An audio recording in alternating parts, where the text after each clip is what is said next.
السلام عليكم ورحمة الله وبركاته. متابعين ان شاء الله خير، تكونوا بخير وبصحة وعافية.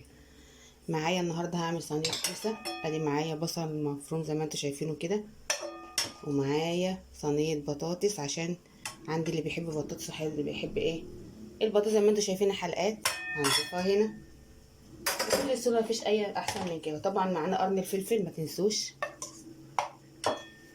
ونحط الكوسة بتاعتنا كلها اهو. وبعد كده هنجيب معانا دي التوابل: ملح وبابريكا ومرق دجاج وفلفل اسود وسبع بهارات، ده للبطاطس. وبردك للكوسة السبع بهارات والبابريكا ومرق دجاج وفلفل اسود والملح نفس الموضوع. اقلب بقى كل ده كله كده. كده خلصنا تقليب البطاطس، بس مفيش اكتر من كده. بصوا، واقلب الكوسة مع التوابل. في هنا بقى البطاطس بنحط لها بنحط لها عصرة ليمون بس كده. ونحط معلقة سمنة للبطاطس ومعلقة سمنة للكوسة. نزود حتة سمنة بس عشان الكوسة اكتر بس كده.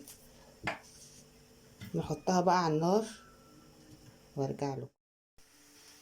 كده حطينا البطاطس على النار تاخد تشويحة. انا مبحطش الطماطم على طول، تاخد تشويحة. وبرضك الكوسة تاخد تشويحة كده على النار. بعدين بحط الطماطم، تاخد طعم التوابل والبصل والفلفل. وطبعا البطاطس فيها فلفلايه برضو اهي، كله ياخد طعمه برضو عشان تبقى طعمه كده. ان شاء الله تجربوه. واهم حاجه الكوسه تبقى مغسوله كويس ومنقعه كويس. انتوا عارفين هي كلها رمل، اهم حاجه.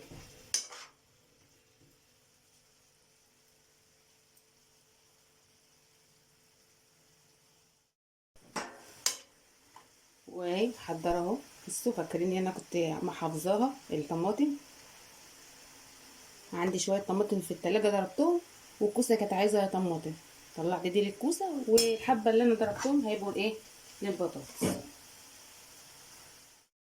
كده حطيت الطماطم، فكيتها شويه اللي كانت في الفريزر اهو. مخدتش حاجه معايا. على اي حاجه عندك كده حله بره فكيها بس وحطيها على طول. نغطي بقى. والبطاطس والكوسه ريحتهم واو. يلا بينا. خلصنا صينيه البطاطس وصينيه الكوسه.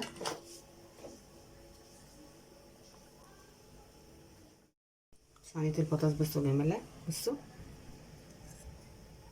ما بتاخدش وقت معانا ولا اي حاجه، وطريقتها سهله. والكوسه اهي، بصوا الجمال اهو.